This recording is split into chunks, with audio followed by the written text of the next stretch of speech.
Bonjour à toutes et tous, j'ai le grand plaisir aujourd'hui d'accueillir Lise Wagner. Lise, bonjour. Bonjour Martin. Lise, ça me fait extrêmement plaisir et je dois dire un peu bizarre de te recevoir parce qu'on se connaît très bien. Au-delà d'être l'hôte du podcast Tranche de vue, qui est à écouter absolument, on vous mettra les liens. Ça fait en fait 16 ans qu'on se connaît, 16 ans qu'on travaille ensemble parce que tu as une casquette d'experte accessibilité chez Okinea.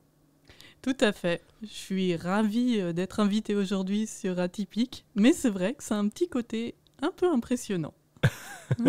Donc voilà, c'est à tous les deux, c'est ce qu'on se disait hors antenne là, avant l'épisode. Ça nous fait bizarre, mais donc c'est bien Lise que je reçois aujourd'hui et on va revenir sur ton parcours, ta vision du monde. On va parler de plein de choses. Ça va être super intéressant parce que la réalité, c'est que si ça fait 16 ans qu'on bosse ensemble et que j'ai décidé de t'inviter, c'est que globalement, je trouve que tu as plein de choses à nous raconter et un parcours assez atypique. On commence, Lise. On va commencer par le parcours. J'aimerais bien que tu nous expliques. Toi, tu es né à Gap. En tout cas, dans les alentours, peut-être pas à Gap même. Je suis née à Lyon, à t'es vrai née dire. à Lyon. J'habite à 500 mètres de là où je suis née. Ah ouais? Mais j'y ai pas grandi. Ah ouais. J'ai grandi en effet dans les Hautes-Alpes, dans un tout petit village à 15 km de Gap. Quand je dis un tout petit village, c'était à peine une dizaine de maisons. 300 habitants inscrits sur les listes électorales. Mais Donc on imagine bien. Alors, c'est marrant, t'es revenu aux sources en fait, en revenant à Lyon. Né d'une famille de 5 enfants, tu nais avec des problèmes de vue. Tu n'es malvoyante? Oui, alors en réalité, mes parents ne s'en sont pas rendus compte tout de suite.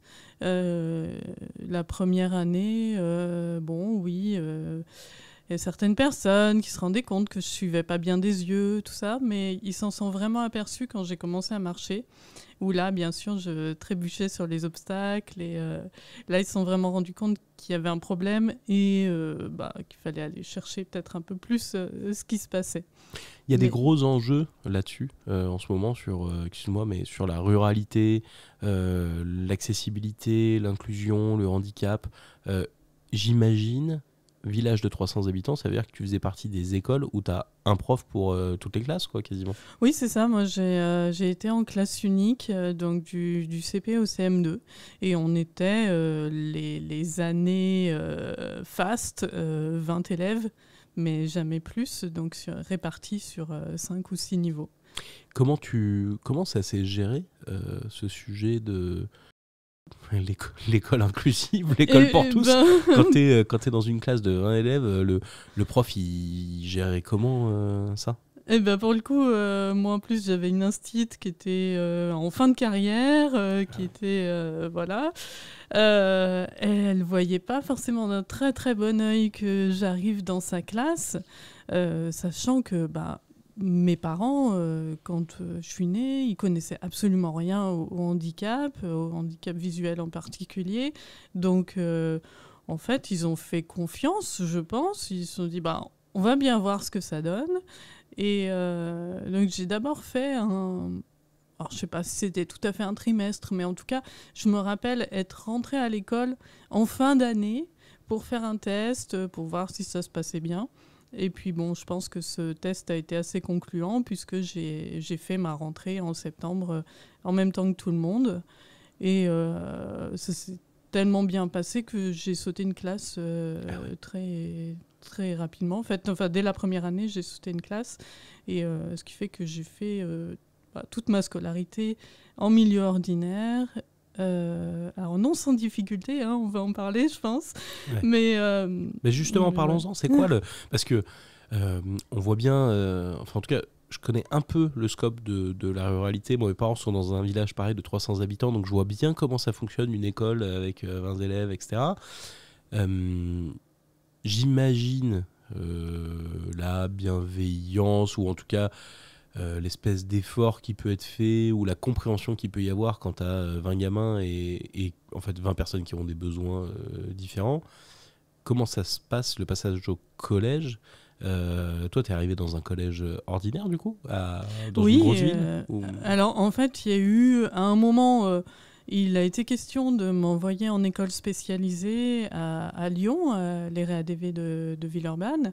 Et finalement, bon, je suis allée visiter les locaux. Je sais que j'ai rencontré la psy, peut-être 1 ou 2 enseignants. Et puis finalement, la décision a été prise que je reste dans mon école de village. Comment s'est pris la décision? J'en sais rien. Mais toujours est-il que oui, je suis restée en milieu ordinaire. Ensuite, je suis partie au collège à Gap.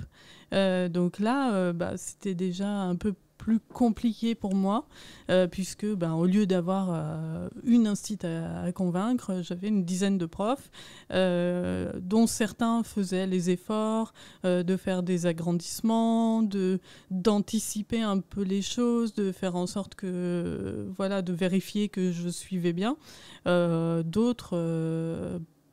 certainement que c'était plus compliqué pour eux, mais en tout cas, ils faisaient pas du tout l'effort.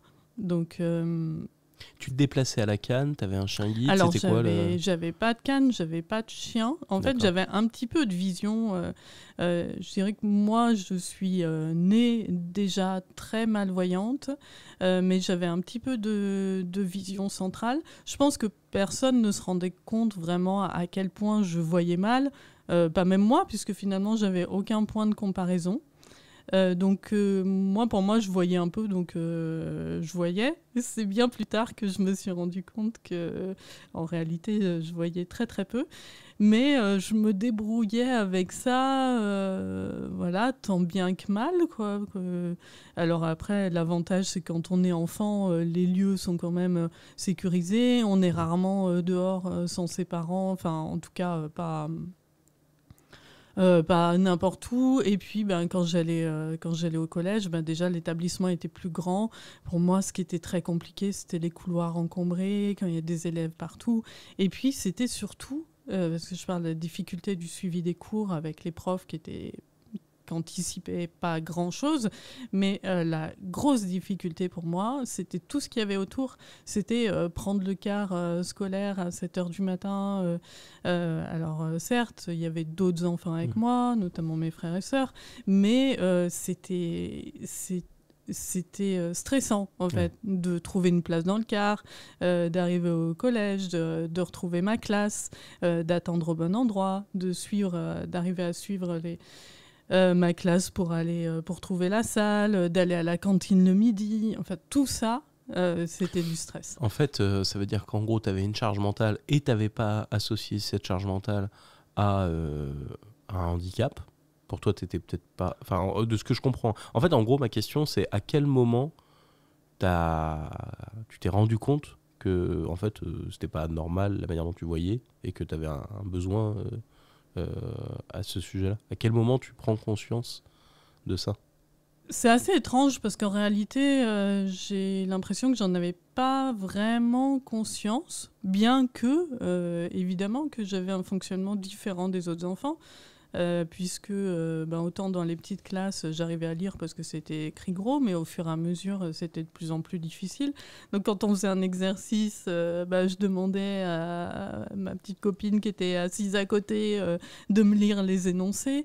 Je retenais l'énoncé, je faisais l'exercice. Quand il fallait copier une leçon, je me déplaçais jusqu'au tableau, je retenais une phrase, j'allais écrire sur mon clavier, je revenais.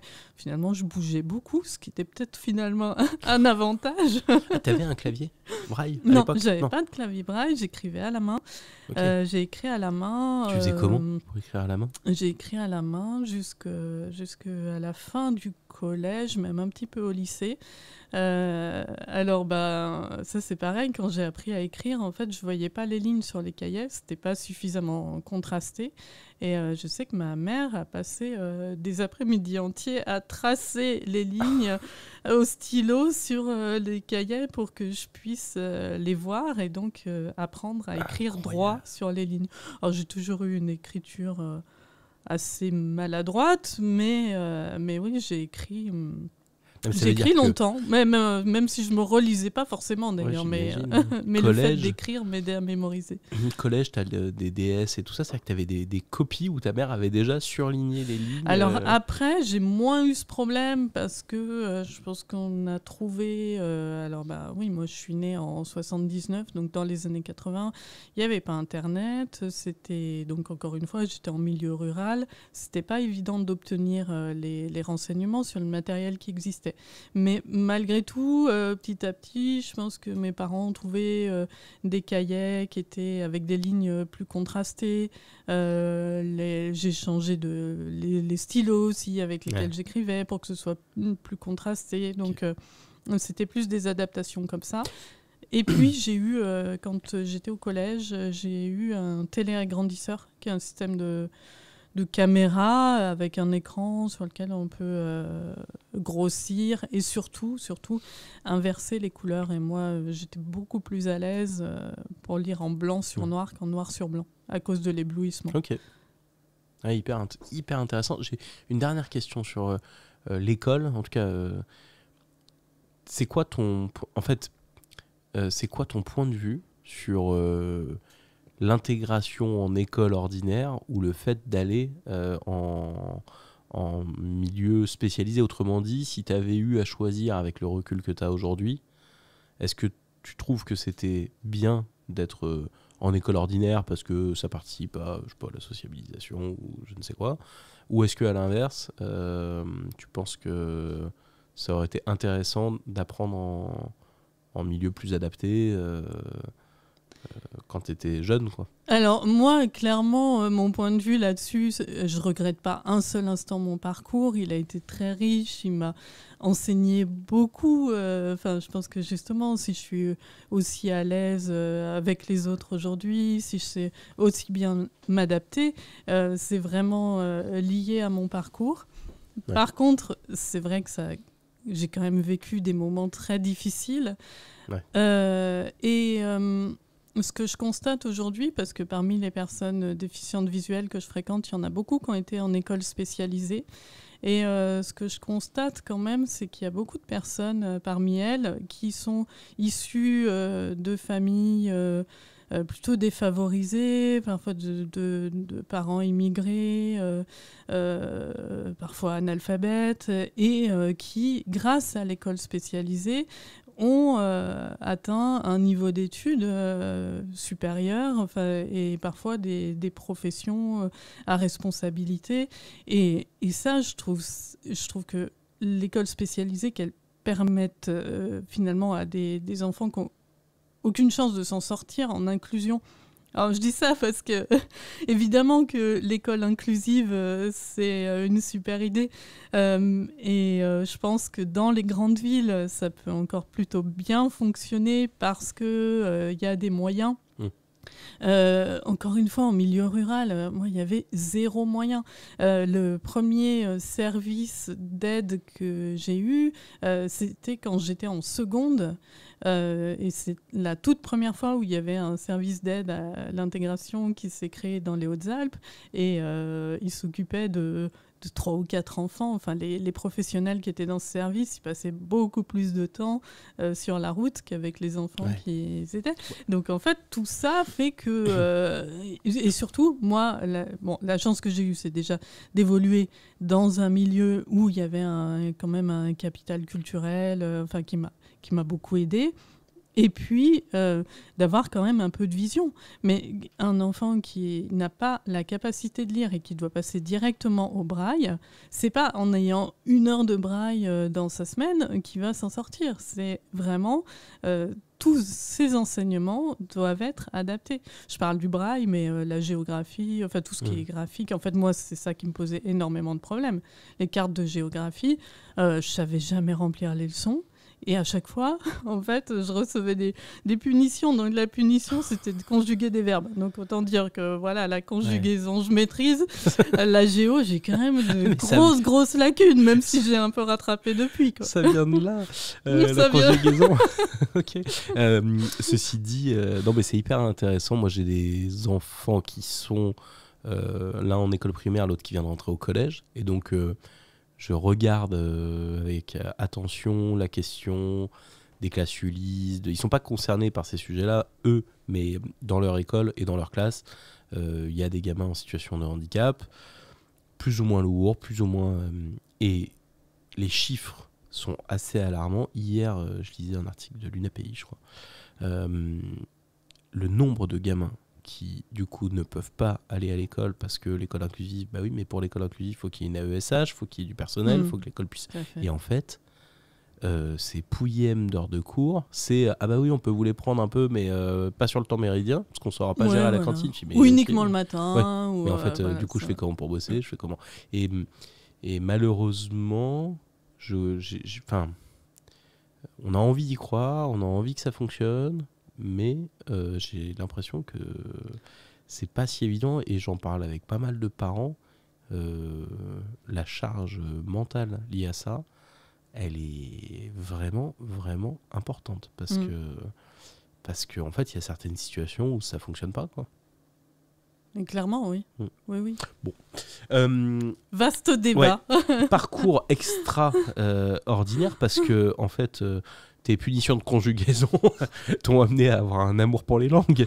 Peut-être que ça vient de là. Ouais. T'as un parcours scolaire qui est incroyable. Enfin, incroyable. En tout cas, qui est, quand on voit la complexité que tu nous expliques, tu aurais pu lâcher assez vite l'école et te retrouver dans un système où, encore aujourd'hui, pour la déficience visuelle et pour nos auditrices, auditeurs qui connaissent pas forcément ce sujet, en gros, quand t'es DV, on te propose comme formation d'être kiné masseur, parce que l'IFM-KDV a beaucoup travaillé là-dessus. Pour les bons élèves. Pour les bons élèves. Et sinon, c'est des métiers plutôt du style standardiste et autres, quoi. Toi, tu as un bac+5 et tu étais traductrice spécialisée dans 3 langues. Oui, alors en fait, quand sur le diplôme de traduction, on a 2 langues principales de travail. Donc c'était anglais-allemand, et j'ai fait de l'espagnol aussi assez longtemps. Et là encore, donc tu as ce parcours où tu fais un bac+5 avec tout ce qu'on imagine et toute la complexité d'accéder à l'info. Parce qu'en fait, ce que tu expliques bien, c'est que la plus grosse problématique, c'est pas tellement est-ce que moi ça va bien, est-ce que ça tourne bien dans mon ciboulot, c'est plutôt comment j'accède en fait à l'info. Parce qu'il y a plein de cours, il y a plein de trucs sur lesquels tout est visuel. On vit dans un monde, et même dans les années 90, parce qu'à l'époque où tu étais en études supérieures, c'était plutôt 90, il y a quand même beaucoup de choses qui passent par le visuel. Ah oui, clairement. Enfin, moi, je crois que je suis vraiment devenue experte dans l'exploitation de ressources limitées, parce que clairement, j'avais accès à rien, quoi. J'avais accès à les supports de cours, c'était compliqué. J'ai eu quelques transcriptions de bouquins, parce que, oui, ce que j'ai dit que donc, quand je suis arrivée en seconde, j'ai eu un service d'aide à l'intégration qui m'a permis de bénéficier de cours de braille et d'apprendre aussi à taper au clavier. Donc c'est à partir de là, finalement, où j'ai pu petit à petit m'affranchir des supports papier et passer à l'informatique. En fait, je suis vraiment passée à l'informatique quand je suis entrée à la fac. Et mais voilà, c'était vraiment les balbutiements d'Internet. Il y avait encore très peu de gens qui avaient Internet, il y avait peu de ressources disponibles. Et la première fois que j'ai découvert une bibliothèque en ligne, il y avait 200 titres disponibles. Et déjà, c'était l'Eldorado pour moi. Ouais. J'étais refaite, quoi. Mais c'est marrant parce que on a souvent des discussions où la révolution du numérique, la révolution des technologies, moi je t'ai vu la vivre, ce truc de, à un moment, il y a une bulle qui s'ouvre, je me souviens de l'arrivée des smartphones et tout, le passage de, en fait, j'ai accès à rien, j'ai accès à tout, et je trouve que les gens ne s'en rendent pas trop compte, mais dans la déficience visuelle, il y a plein de sujets qui ont été débunkés récemment, en fait, sur l'accès, les livres. Oui. C'est un truc de fou. Entre la retranscription d'un livre standard en braille, c'est des encyclopédies en fait. C'est ça. Faut avoir beaucoup de place chez soi. Je sais plus, genre si on prend un livre standard qui fait 350 pages, T'as l'avoir en 6 braille. gros volumes format A4. Ouais, puis des gros volumes type encyclopédie. Oui, type encyclopédie, ouais. Oui, c'est ça, l'encyclopédie universalis. Mais tu peux même pas lire, tu peux pas lire ça au lit, quoi. Tu vois, c'est un truc, c'est en fait lire un livre. Moi j'avais des courbatures dans les abdos quand je lisais du braille. Ah ouais. Non mais tu vois, c'est un truc de fou, quoi. Et là, d'un coup, t'as alors des assos qui vont faire de la lecture, des donneurs de voix. Ça, c'est un premier pas. Et puis, ils ont toujours leur rôle, puisque finalement, il y a quand même beaucoup, et surtout quand on veut faire des études dans des domaines bien spécialisés, finalement, les livres disponibles au format numérique, il n'y en a peut-être pas tant que ça. Donc, c'est vrai que les donneurs de voix ont toujours vraiment un rôle à jouer pour pallier en fait tout ce qui n'est pas disponible dans le commerce, mais clairement aujourd'hui voilà, avec les e-books, avec tout ce qu'on peut trouver, et puis là il y a la nouvelle directive européenne sur l'accessibilité des produits et services qui devrait permettre d'aller encore plus loin là-dessus. Donc, est-ce que Audible de Amazon, ça a changé le monde ou pas pour Alors Audible, moi je le connaissais avant que ce soit Amazon. Ah ouais. Oui, avant d'être... ça a été racheté par Amazon, mais ça existait avant. Ah, je savais pas, je pensais que c'était une créa. Et il y avait... et donc oui, ça c'est pour moi, je sais que dès que je l'ai découvert, j'ai pris un abonnement parce que ça permettait d'avoir des livres audio assez facilement. Et puis... J'avoue que le catalogue en langue française était assez restreint, mais par contre, il y avait beaucoup de livres en anglais. Et moi, ça m'intéressait, par rapport à mes études de langue et tout ça, de récupérer des livres en anglais, en allemand, en espagnol. Excuse-nous, d'avoir accès à tout ça, c'était génial, quoi. T'es vraiment comme tous ces gens qui nous m'expliquent. Non mais la VO, bien sûr qu'il faut regarder les films en VO et tout. C'est dur pour nous. Moi je regarde toujours les films en version française, ça fait hurler tous les gens autour de moi. J'adore le doublage un peu pourri. Mais moi je regarde la majorité du temps les films en version française, tout simplement parce que pour avoir l'audio description, c'est sur la version française. Ah ouais. Ok. Alors, t'arrives à l'université. Donc pour l'université, tu viens à Lyon. Et là, t'as ton premier... T'as ton premier amour pour quelque chose qui prendra de plus en plus de place dans ta vie. En fait, tu découvres les balises sonores. Si je dis pas de bêtises. Complètement, ouais. Il se trouve que c'était à la fin de ma première ou de ma deuxième année de fac. La mission handicap me dit « Ah bah tiens, on va inaugurer un dispositif, ce serait bien que tu sois là. » Et il se trouve que c'était des balises sonores qui permettaient de repérer les entrées des amphis à Lyon 2, donc sur le campus Porte des Alpes, Bron-Paris. C'est quelle année ça ? Alors ça devait être en 97 ou 98. Incroyable.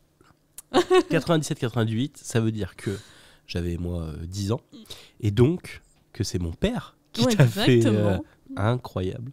Ton père, ta mère, ils étaient là, tous les deux. Je me rappelle pas s'il y avait des cookies.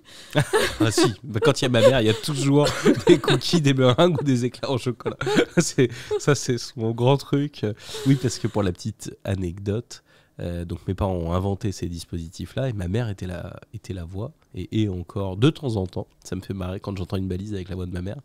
Donc toi, tu tombes là nez à nez avec l'accessibilité, ce qui prendra une place importante. Et puis, tu rencontres mes parents. Et dans les années 97, 98, des sujets d'accessibilité dédiés aux personnes déficientes visuelles, là, on est sur un... On est loin, on remonte loin dans l'histoire. Et c'est un sujet... l'inauguration d'une balise sonore, c'est Oui, c'est un truc de fou, quoi. on était encore bien loin avant la loi de 2005, les questions d'accessibilité, oui, on n'en parlait pas tant que ça. Et moi, je m'y intéressais pas du tout. Enfin, c'était pas du Mais ça tout une n'existait pas, de toute façon. préoccupation. Enfin, c'était pas trop. C'était le début des feux sonores. Je veux dire, mes parents, ils ont monté la boîte en 93. Donc, tu vois, on est 5 ans ça. après. Les feux sonores, les balises sonores, un peu de réflexion autour de tout ce qui était tactile, les plans tactiles et tout ça. Mais c'est vraiment les balbutiements de ce qui, aujourd'hui, sont les normes, la réglementation, tous les outils qui ont été déployés en France et qui continuent à être déployés, quoi. Mais moi, en plus, je pense que j'étais tellement habituée à m'adapter à mon environnement que l'accessibilité, ça faisait pas du tout partie de mon scope, quoi. J'étais pas du tout là-dedans. Qu'est-ce que tu te dis à ce moment-là quand on te présente les balises et tout? Il y a une adoption ou est-ce que c'est, tu vois, en disant ouais bon ok on verra, c'est un peu Géo trouve tout, je sais pas. Non, ou- en fait, je me dis c'est génial. Enfin, Ah ouais. clairement, je me dis c'est génial. Surtout que, alors évidemment, ça va parler à peu de monde, mais pour ceux qui connaissent ce campus, c'est vraiment très très complexe. C'est très compliqué de s'orienter, rien n'est droit, il y a des poteaux partout, il y a des poutres en travers, enfin bon, c'est vraiment un truc pas du tout C'est un- accueillant. C'est un truc de fou parce que je crois, si je dis pas de bêtises, c'est bien le campus là qu'on vient de livrer sur Evolity. Exactement. Donc en fait, Et pour la même petite, aujourd'hui même. ouais, c'est assez marrant. Donc là on est le 10 septembre, 11 septembre. En septembre 2025. 2025 et donc on est 30 ans après. Donc quoi. presque 30 ans après. Et en ouais. fait, aujourd'hui, dans le cadre des rentrées scolaires des universités, on déploie Evolity, qui est une application de géolocalisation indoor sur ce campus.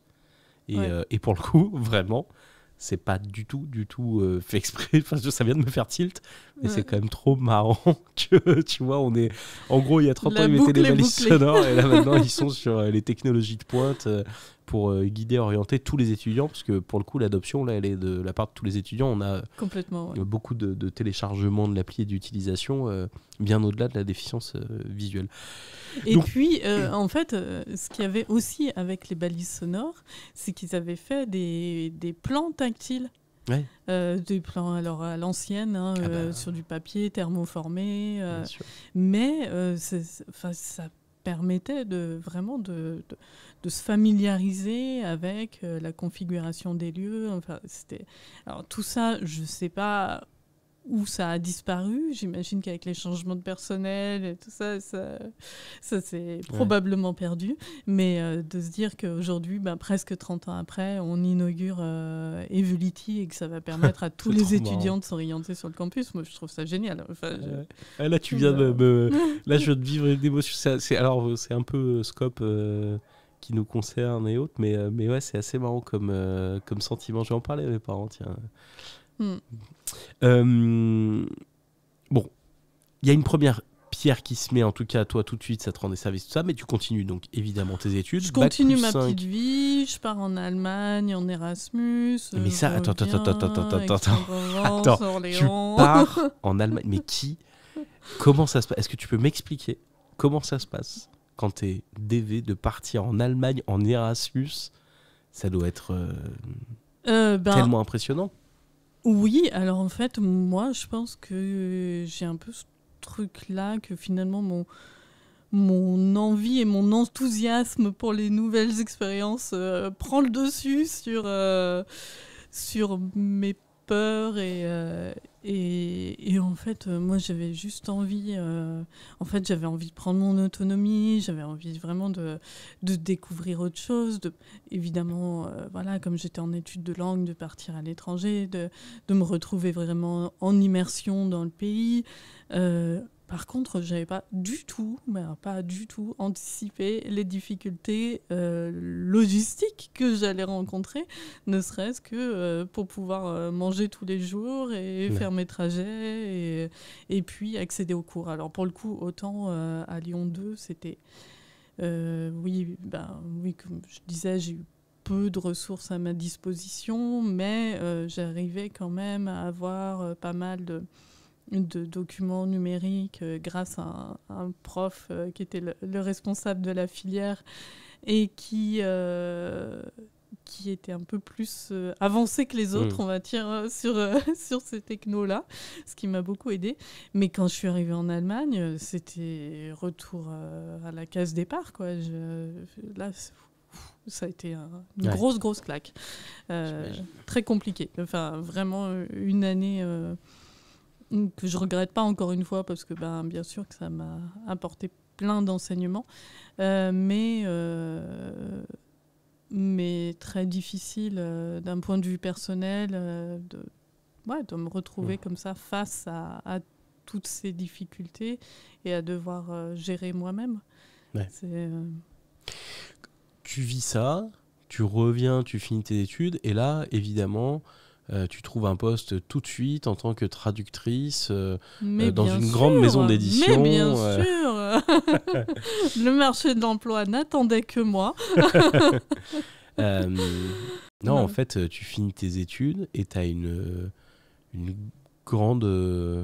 un grand vide parce qu'en fait... Un grand vide, ouais, un grand vide. Alors déjà, je pense que pendant les études, j'espère que c'est un peu mieux maintenant, mais on n'était pas du tout préparé à la recherche d'emploi, au monde de l'entreprise. Enfin, je pense qu'on débarquait tous un peu.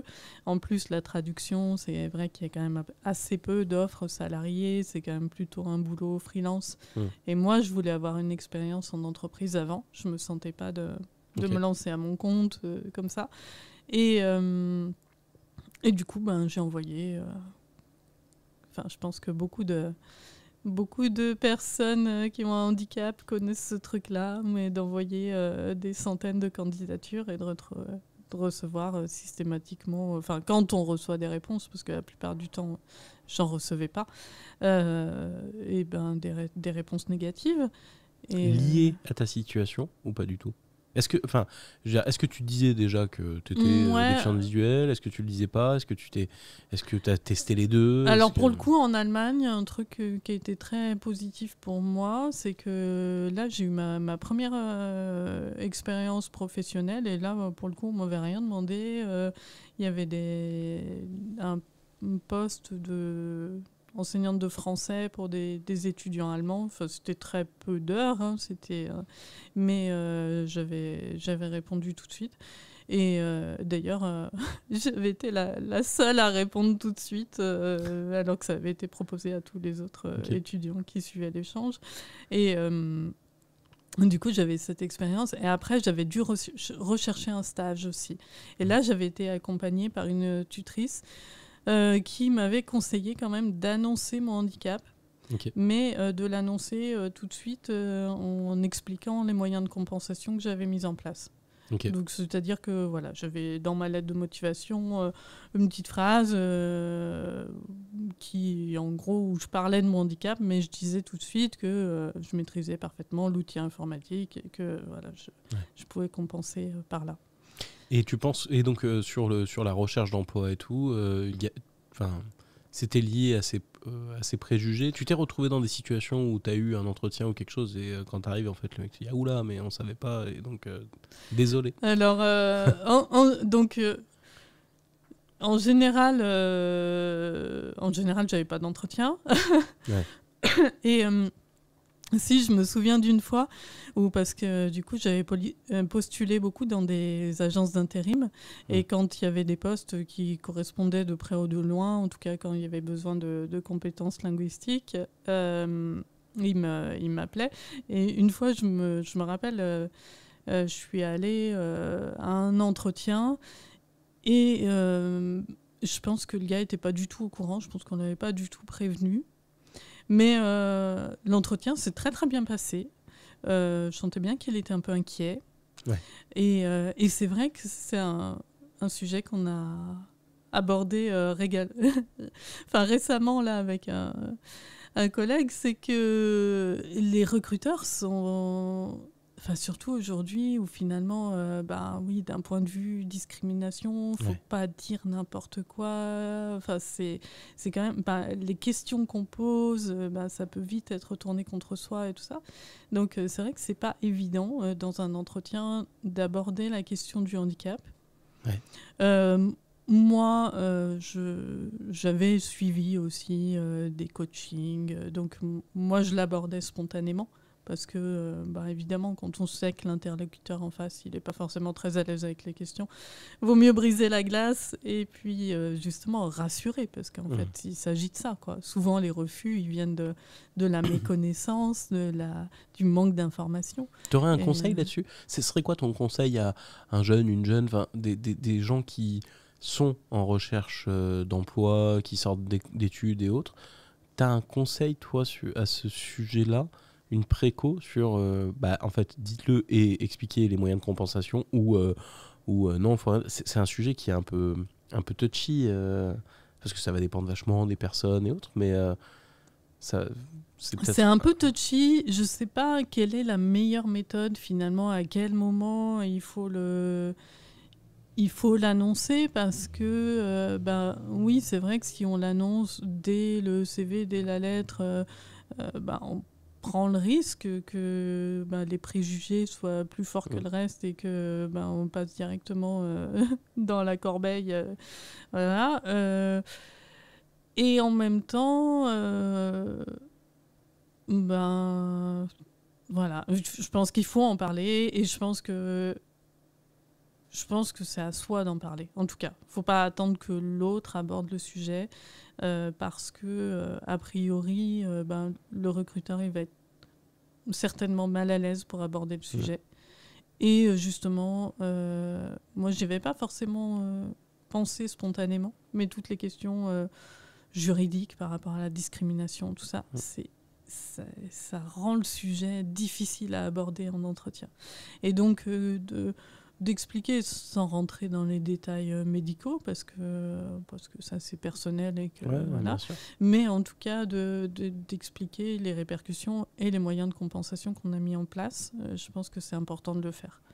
Alors soit ça peut être au moment de l'entretien téléphonique, ça peut être à soi aussi de sentir quel est le meilleur moment pour en parler. Mais je pense que c'est important de prendre les devants.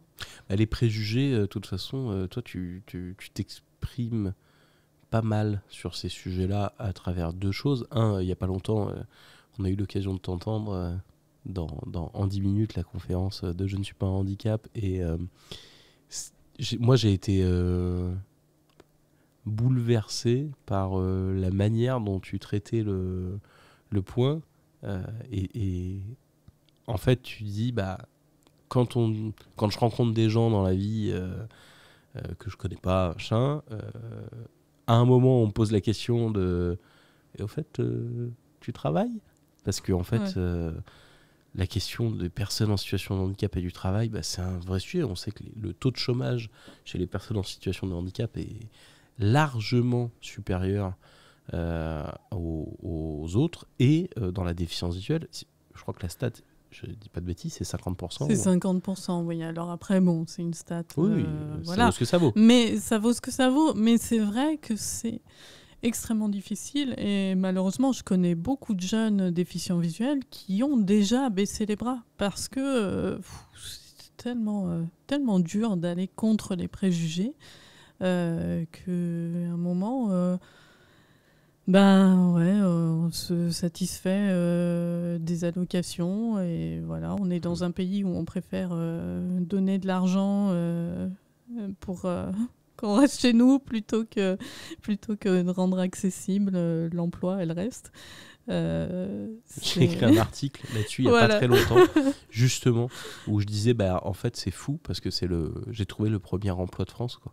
C'est pas enseignant, c'est handicapé, quoi. Handicapé. En fait, aujourd'hui, t'es payé pour être... Mais nous, on en parle comme ça assez librement. C'est un vrai sujet autour de à quel point l'inaccessibilité, dès le plus jeune âge, à quel point on te conditionne pour te traiter différemment et globalement t'amener vers un truc qui est bon. Tu vas rester chez toi, on va te filer une allocation... qui te permet pas de toute façon de vivre, parce que globalement, l'allocation adulte handicapé, Oui, c'est ça va pas 1033 chercher €, loin, donc quoi. Ouais. c'est en dessous du SMIC, Ouais. etc. Ça doit être la moyenne à peu près entre le RSA et le SMIC, quoi. On doit être à peu près entre les deux.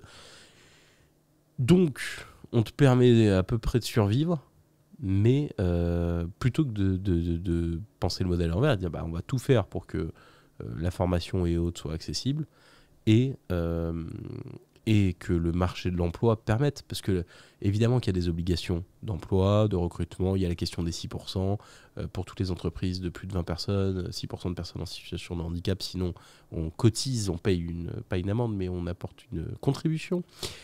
Mais en fait, tout ça, c'est tout un système qui freine vachement, alors qu'aujourd'hui, avec les nouvelles technologies,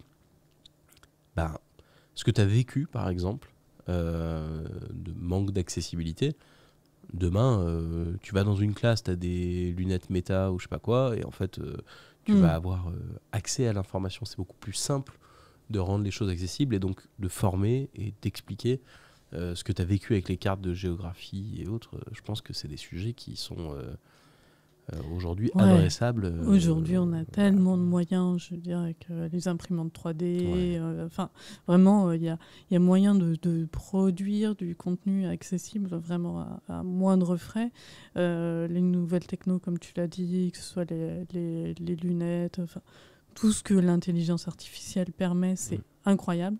Déjà, moi, entre le début et la fin de mes études, franchement, quand j'ai fait la dernière année, du coup... Internet était enfin rentré dans nos vies, les profs étaient à peu près connectés et tout ça. J'avais qu'une envie, c'était de reprendre à zéro pour bénéficier des mêmes conditions tout au long des études. Et je me dis, aujourd'hui, je ferais les mêmes études, mais complètement différemment, quoi. Enfin, Moi, je me souviens d'un moment qu'on a vécu. Donc, en fait, on est rentré en même temps chez Okinéa. Moi, j'avais pas prévu à la base. Tout à fait ça. Et donc on est arrivé à quelques semaines d'intervalle, si je dis pas de bêtises. Et donc c'était 2009. 2009, on est à l'iPhone 1, c'est-à-dire qu'en gros toute la logique qu'il y a autour des smartphones n'existe pas. Je me souviens de faire mes déplacements avec des cartes routières, etc. Donc on est quand même loin. Enfin, c'est d'ailleurs assez dingue la techno, à quel point c'est allé vite. Et je me souviens bien des discussions qu'on avait du passage d'un téléphone standard à un smartphone et à l'iPhone. Et à quel point ça, c'est en fait, c'est un nouveau monde qui s'ouvre. Oui, clairement. Moi, déjà, quand on avait téléphone portable à touche, là, oui, ok, on pouvait les utiliser parce qu'il y avait des touches, mais on faisait quand même pas grand-chose avec. Après, il y a eu les premiers lecteurs d'écran sur les Nokia qui permettaient de faire un peu plus de choses, mais ça restait quand même assez limité. Et puis, est arrivé l'iPhone, et je crois que c'est à partir du 3GS où il y a eu le système VoiceOver. Donc au départ, la réaction, c'est de se dire un écran tactile, on va rien pouvoir en faire parce qu'il n'y a pas de touche. Mais du coup, avec la surcouche d'accessibilité mis en place par Apple, au contraire, on a pu avoir accès à énormément de choses.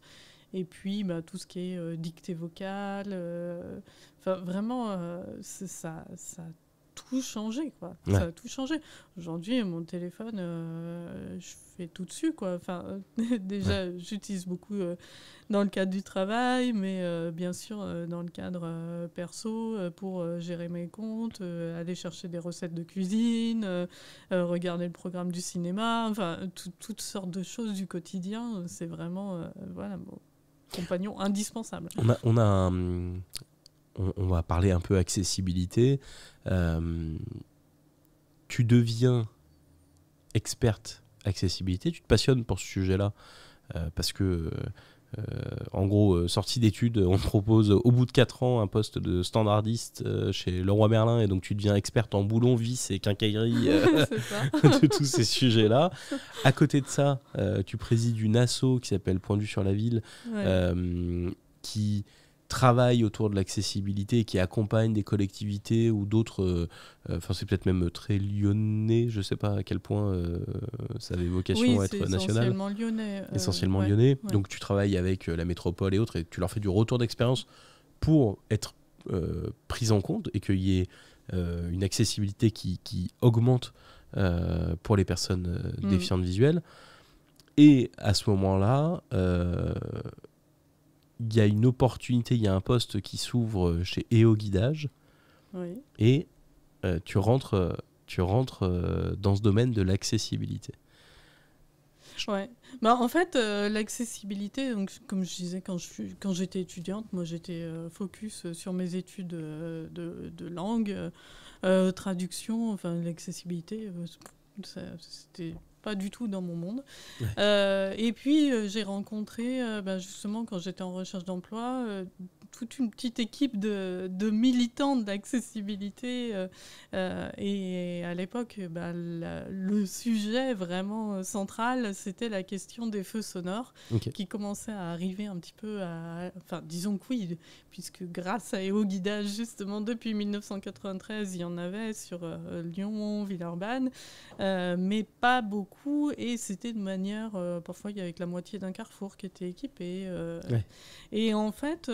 une des premières actions que j'ai eues, c'était avec un des militants de la première heure. On a fait un tour de tout un quartier et on a relevé tout ce qui fonctionnait pas, et on l'a fait remonter à l'élu qui était en charge du handicap à l'époque. Tu as fait le premier PAV en fait de France. Et oui, parce qu'en fait ça devait être en 2004, donc la loi de 2005 n'était pas encore passée, il n'y avait pas encore d'obligation sur l'accessibilité de la voirie, mais on avait une élue à la métropole qui avait eu cette idée, et je trouve vraiment très pertinente, de faire se rencontrer à la fois les techniciens, les usagers et les élus.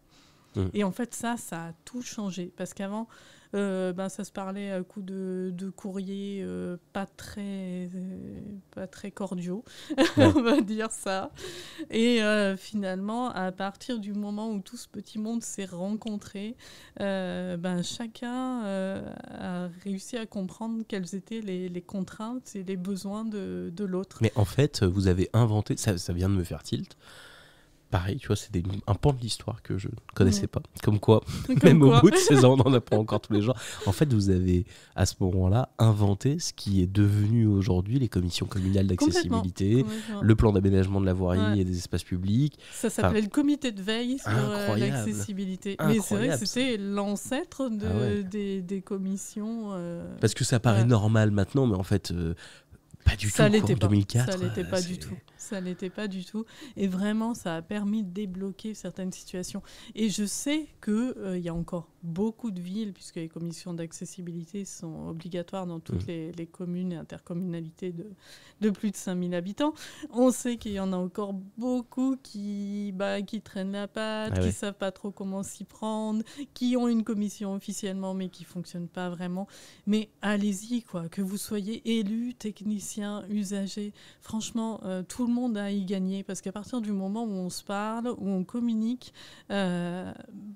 oui, ça permet que chacun fasse un pas vers l'autre, et l'accessibilité elle est plus vécue comme une contrainte, mais vraiment comme un bénéfice, enfin, finalement, qui ça va servir. Et puis quand on fait on voit qu'il y a aussi beaucoup d'erreurs commises en matière d'accessibilité, faute de compréhension des usages, et finalement quand on fait rencontrer tout le monde, c'est fluide, quoi. C'est hyper intéressant. Et pour rebondir là-dessus, là on est vraiment dans ton cœur d'expertise. Est-ce que, parce que tu es usager, tu es expert?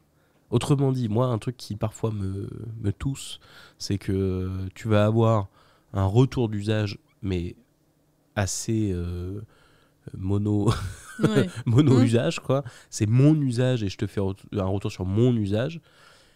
Vu que je suis en situation de handicap, on prend mon avis comme si c'était ce qu'il fallait faire, la norme, etc. Et il n'y a pas forcément une connaissance justement de l'usage, de la normalisation, de la réglementation et autres. Comment comment tu gères cette friction? Autrement dit, ça a bien marché peut-être avec toi parce que déjà dans ton caractère, tu as quand même plutôt tendance à avoir une vue globale et à te positionner au global plutôt que toi, ton seul ressenti personnel et autres. Alors, tu vois ce que je veux dire, c'est comment tu fais pour augmenter la capacité des gens à avoir des connaissances, à acquérir des connaissances et Moi, déjà, au départ, je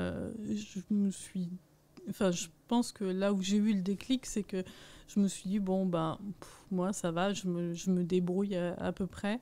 Mais je rencontre plein de gens qui n'ont pas forcément la capacité à prendre du recul, à s'exprimer. Et là où je pense que assez vite, j'ai pris conscience que j'avais peut-être ce petit truc en plus que justement d'arriver... Là aussi, c'était avant l'heure. C'était avant l'heure. Mais d'arriver, et sans doute aussi de par mes études, hein, d'arriver à traduire, en fait. C'est pour ça que j'ai... c'est vrai que d'avoir comme ça cette vision globale et surtout de mettre un peu à la place de l'interlocuteur. Voilà, ce côté, finalement, c'est les bases de la communication. Mais si tu veux transmettre un message, il faut quand même que tu penses à qui tu t'adresses et comment tu vas pouvoir lui faire accepter. Et donc ça, c'est une chose. Et puis après... oui, je me suis dit, mais si on veut obtenir des choses, il faut qu'on maîtrise aussi la réglementation. Donc moi, je me suis beaucoup formée alors sur le tas. Enfin déjà, le fait de participer à des commissions avec des élus, des techniciens, j'ai compris plein de choses que j'ignorais totalement. Et puis après, de s'intéresser à la réglementation, de creuser tous ces sujets. Et finalement, ce qui fait de moi une experte en accessibilité, même si, voilà, ce terme, je ne sais pas si ça veut dire vraiment quelque chose, mais en tout cas, moi, j'ai mon vécu, bien sûr. J'échange aussi beaucoup avec d'autres personnes. Enfin, ça m'intéresse vraiment d'avoir les retours d'autres personnes. Et puis, cette connaissance de la réglementation et des solutions techniques. Donc c'est finalement l'ensemble en fait qui fait... là-dessus, pour aussi exprimer, parce que là c'est un sujet qu'on a eu l'occasion d'aborder ensemble. Toi tu as passé plus de 10 ans, quasiment 15 ans chez nous, à participer aux commissions de normalisation, participer à tous les échanges autour du produit, autour des développements, autour des tests usages. Enfin, tu as 15 ans où ton quotidien a été focus sur la traduction des réglementations, le lien entre les produits, l'usage et la réglementation, la normalisation, faire valoir justement une vision globale et sortir des monotesteurs ou en tout cas réussir à avoir des consensus, à comprendre le besoin. T'échanges quotidiennement avec tes pairs et avec des usagers. Donc c'est vrai que effectivement la question de l'expertise et du terme, vu qu'il n'y a pas de terme qui existe pour ce que tu fais, voilà, on dit experte, mais en réalité, tu as un bagage qui est pas neutre autour de, évidemment, ton vécu, mais c'est une brique, et c'est pas parce que tu es déficiente visuelle que tu es experte en accessibilité. C'est bien parce que tu t'es formé et puis parce que globalement tu as participé à l'écriture de la moitié des normes. Le sujet, oui, c'est ça, toutes les normes, bandes de guidage, bande d'éveil, tout le travail sur la signalétique multisensorielle, enfin, c'est des dossiers auxquels j'ai énormément contribué.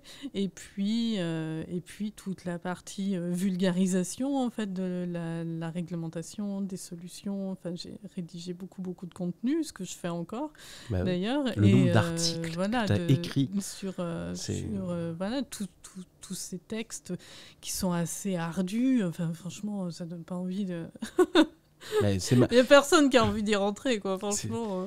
C'est assez marrant parce que dans le cadre de la directive européenne et de sa traduction, j'ai eu l'occasion de discuter avec un client récemment autour de l'accessibilité d'un distributeur automatique de billets, etc. Et en tapant sur Internet, en me disant tiens, je vais juste benchmarker, voir un peu. Je suis retombé sur un article que tu avais écrit il y a 10 ans à ce sujet-là. Et là, tu dis, mais waouh. Au moment de la sortie du texte au niveau européen. Ouais. Non, mais c'est là où, tu vois, je trouve qu'il y a une connaissance qui est assez extraordinaire. Et tu as eu une idée il y a des années, il y a plusieurs années, de traduire ton expérience et de rentrer dans la vie de Lise à travers un podcast qui s'appelait Série Noire pour une canne blanche. C'est ça. Et qui est devenu Tranche de vue. Et donc Tranche de vue, c'est ton podcast. Et l'objectif, c'est de venir expliquer, sujet par sujet, des choses de la vie. Et là, de faire du retour d'expérience. Et c'est un bonbon, moi, vraiment au-delà de...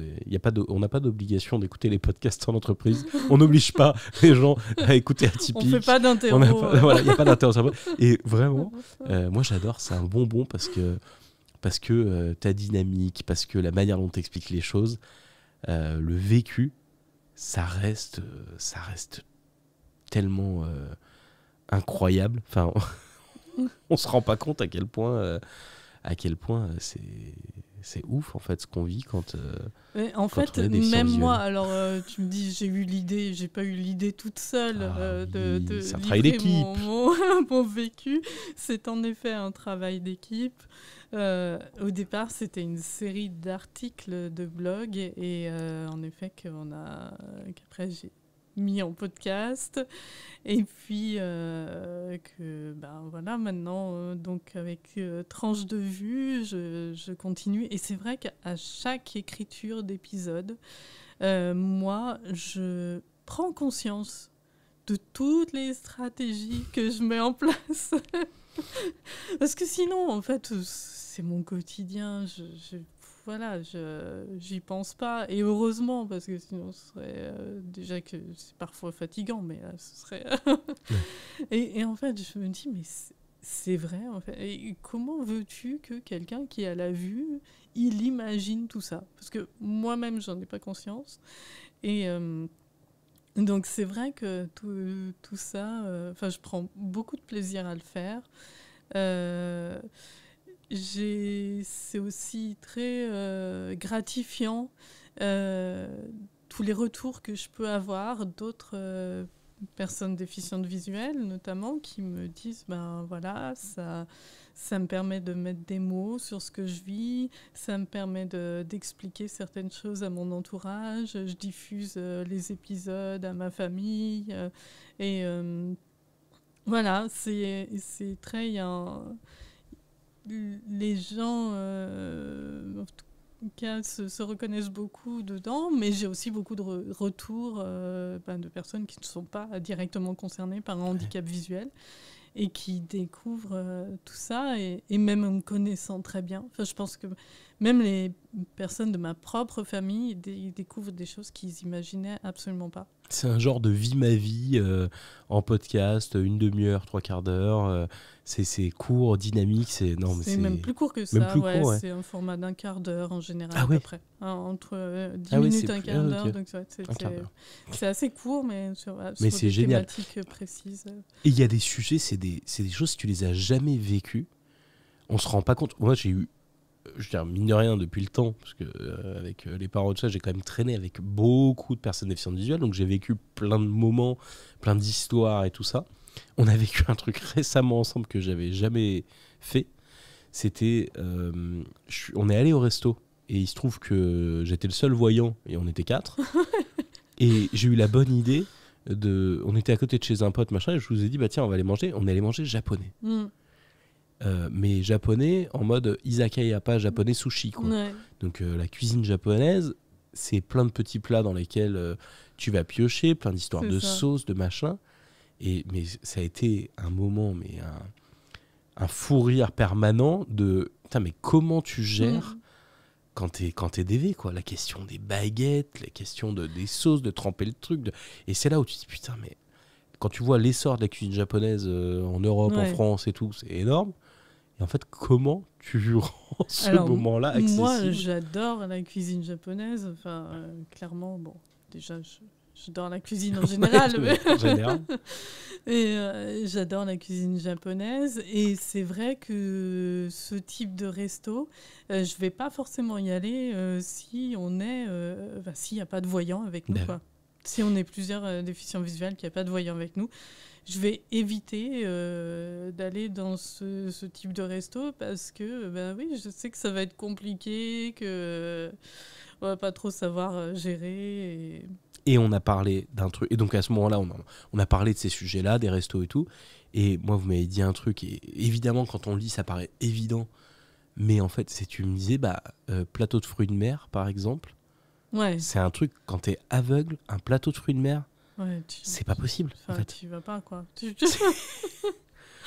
Et c'est vrai que là, ça paraît évident quand on te le dit, mais tant que tu l'as pas vécu, et Tranche de Vue sert à ça aussi, à faire passer ces messages-là et à faire prendre conscience de pourquoi l'accessibilité. Parce qu'en fait, le lien, il est direct entre l'inaccessibilité et l'expérience qui n'est pas possible. Mais ça veut dire, si on se met du côté du restaurateur, que globalement, il y a tout un segment de clientèle qui n'est pas adressé, simplement parce que c'est pas accessible. Oui, et peut-être finalement les adaptations, elles seraient pas si compliquées.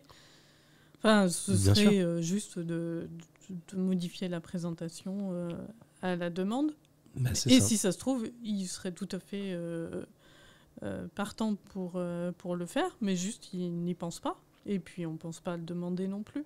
Et là où c'est intéressant, si on tire cette ficelle-là, c'est que s'il y avait un resto qui dit nous on fait des plateaux de fruits de mer, au fait on sait adapter le plateau de fruits, je prends le plateau de fruits de mer mais n'importe quel autre sujet c'est pareil, mais je trouve que c'est un truc où tu te représentes bien la complexité de décortiquer les crevettes, d'aller trouver l'huître, la pince de crabe, machin. Et si tu avais un resto qui se positionnait comme ça en disant nous on peut vous permettre de vivre cette expérience là, on est formé, on s'est formé, on s'est intéressé au sujet, on a créé avec des usagers ce truc là, mais c'est évident qu'il y aurait un ROI direct là-dessus. Est-ce que tu vas... On parlait par exemple balise sonore. Bien sûr que tu as une préférence de choix entre un endroit où il y a une balise et où tu vas trouver la porte d'entrée facilement. Oui. Et un endroit où il n'y en a pas. Et un endroit où il n'y en a pas. Et c'est vrai que, autant quand on va dans un resto pour la première fois, on ne sait pas trop comment on va être accueilli. Et c'est sûr qu'un resto où on va et on sent qu'il y a une attention particulière, on va avoir envie d'y retourner. C'est clair et net.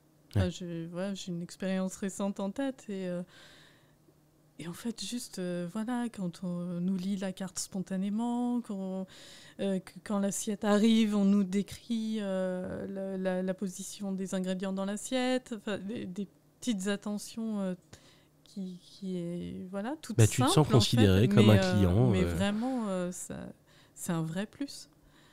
Ouais. C'est assez fou à quel point...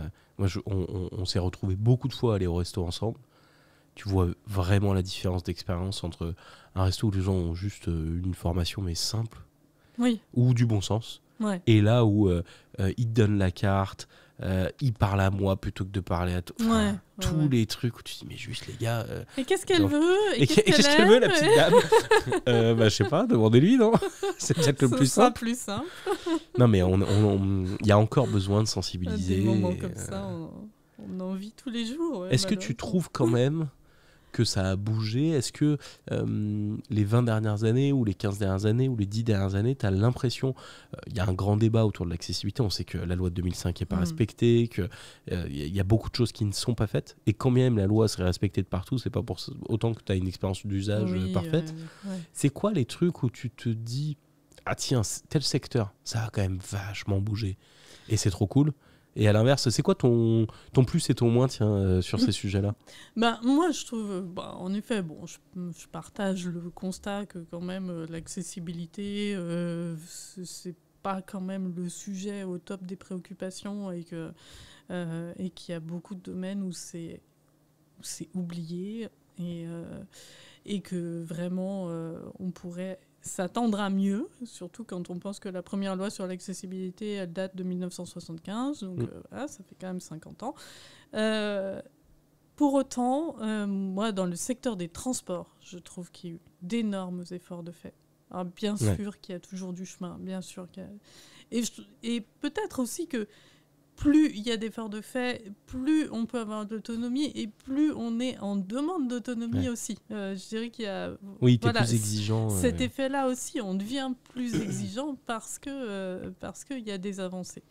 Et clairement, moi, quand j'ai commencé à me déplacer seule en tant que jeune adulte, c'était une grosse angoisse pour moi de prendre les bus parce qu'il n'y avait pas d'annonce sonore. Ouais. Maintenant, hors panne du système, ça fonctionne quasi systématiquement.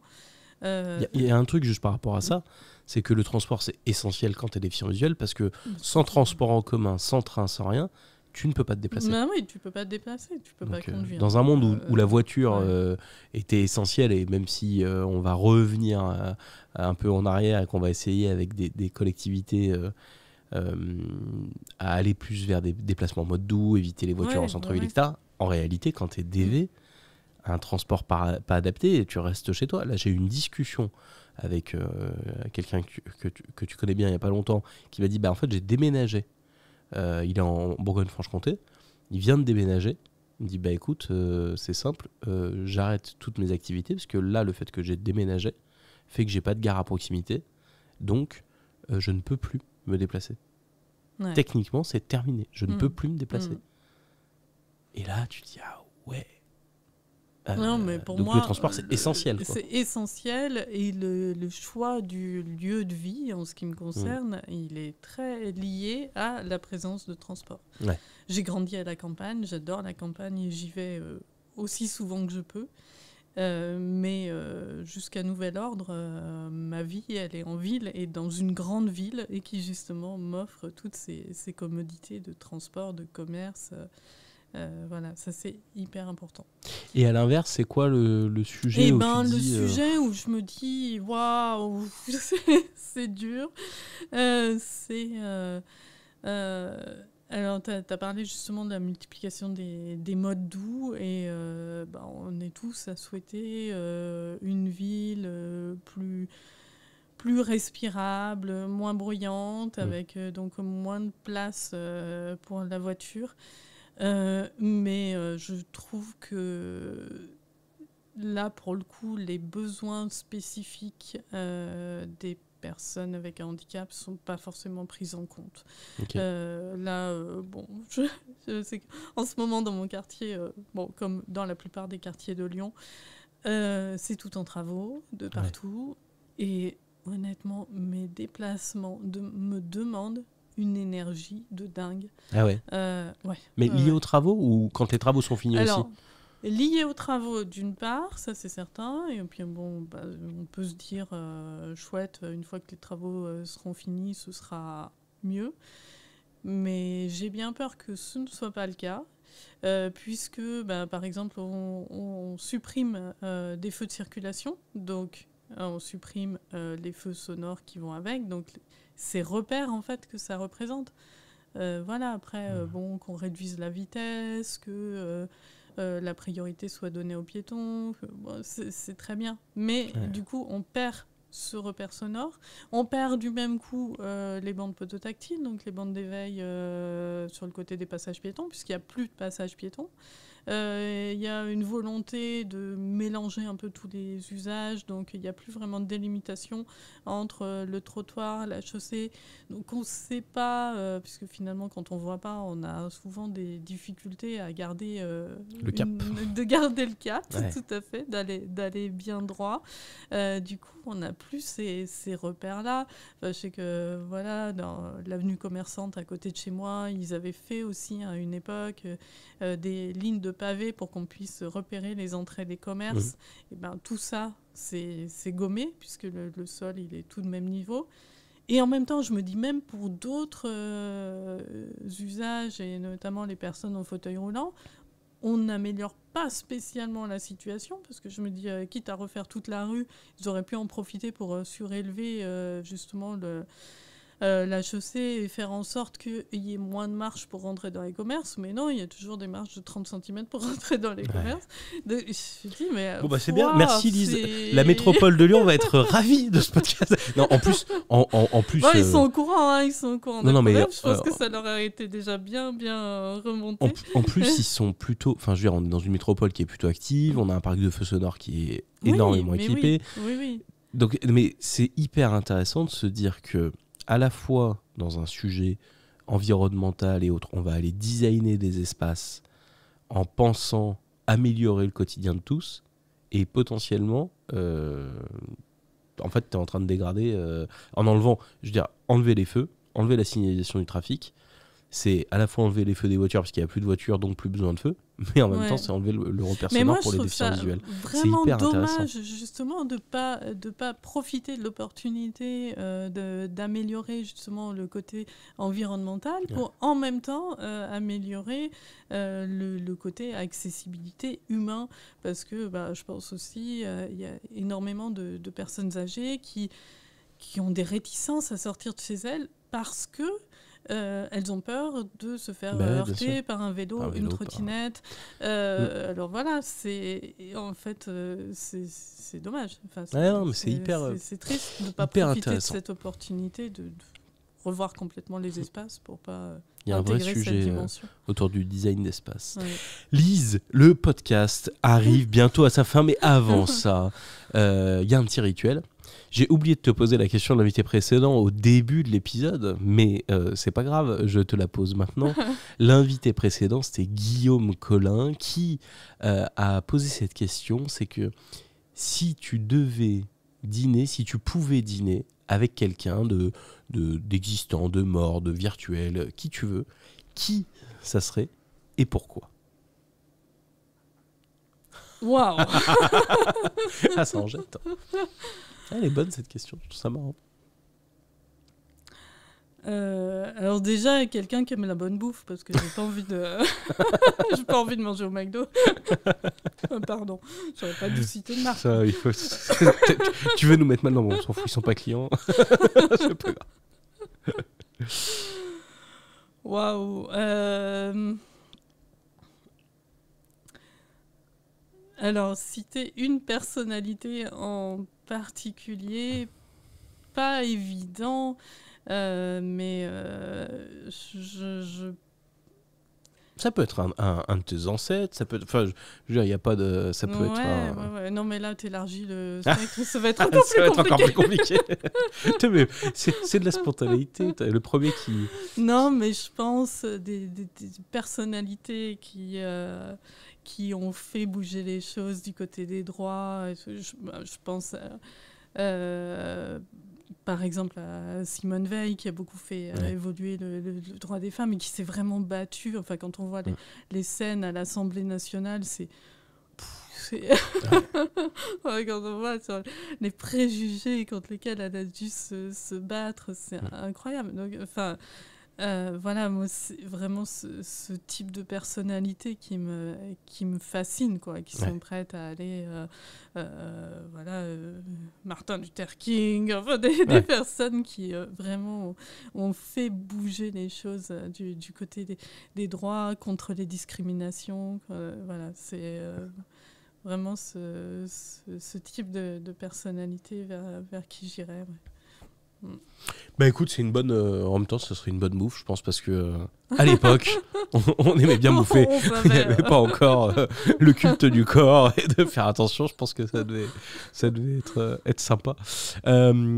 Trop bien. Est-ce que tu as une question pour l'invité d'après, sachant que je ne te dirai pas qui c'est?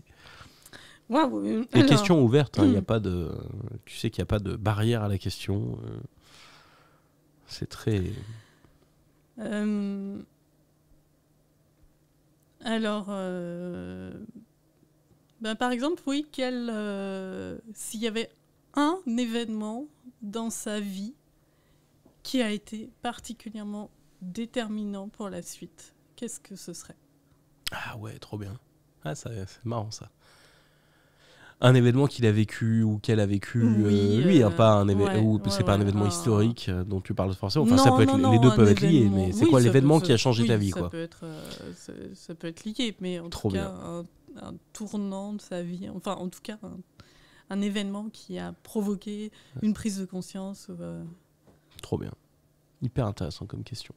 Est-ce que tu as des choses à nous partager sur ce que tu suis, sur, je sais pas moi, les réseaux, les expos, les gens que tu écoutes est-ce que tu as des choses à nous partager, qu'on puisse en savoir un peu plus et s'inspirer de... Alors moi, j'écoute beaucoup de choses variées, mais... Bon, dans le champ du handicap, je sais que je regarde beaucoup ce qui se fait. Je suis très heureuse de voir qu'il y a beaucoup de personnes concernées qui prennent la parole, qui partagent leur vécu. Voilà, bon, alors...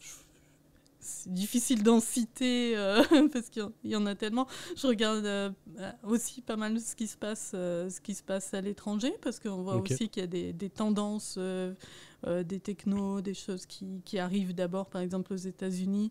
Il y a un podcast que j'écoute pas mal qui s'appelle Blind Abilities, qui met aussi en lumière des personnalités qui font des choses. Et puis comme c'est anglophone, finalement, il y a des gens un peu du monde entier qui participent, donc c'est chouette.